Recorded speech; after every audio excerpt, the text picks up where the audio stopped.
રથયાત્રા મહોત્સવ સમિતિ દ્વારા પત્રકાર પરિષદ યોજાઈ।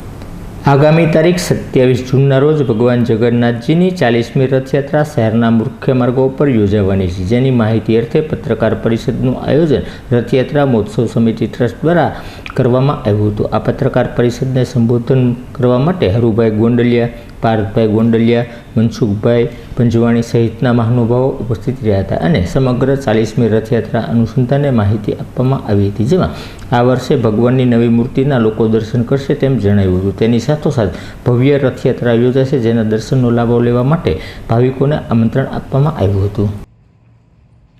એ જ પ્રમાણે આ 40મી ભગવાન વ્યક્તિનું અથવા તો કોઈ એક સંસ્થાનું આયોજન નથી, પણ સમગ્ર ભાવનગરમાં આપણે સૌ આ રથયાત્રા રંગે ચંગે એક અપેક્ષા રહેશે કે જે સહકાર ભૂતકાળમાં આપનો મળી રહ્યો છે એ જ પ્રમાણે આગામી દિવસોમાં આપનો આ 39 વર્ષથી આપ સૌનો સહકાર મળ્યો છે।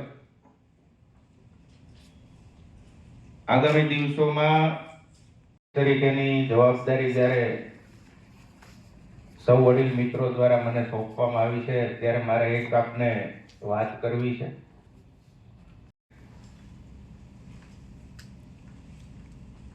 સૌ મિત્રોએ રથયાત્રા સમિતિને ખૂબ સપોર્ટ કર્યો છે।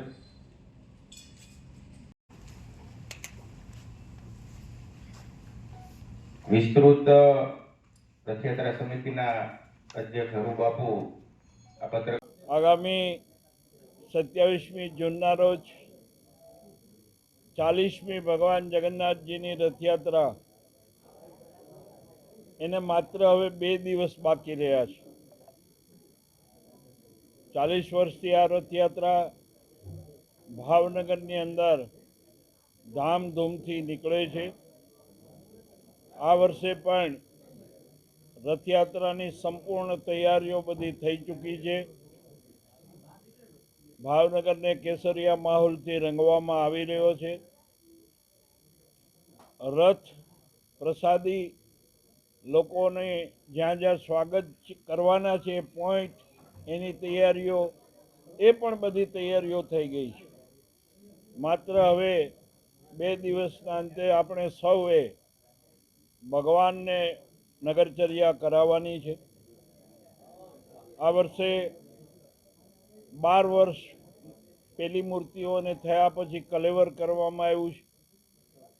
નયનરમ્ય નવી મૂર્તિઓ સાથે આ વર્ષે ભગવાન દર્શન દેવા માટે પધારવાના છે।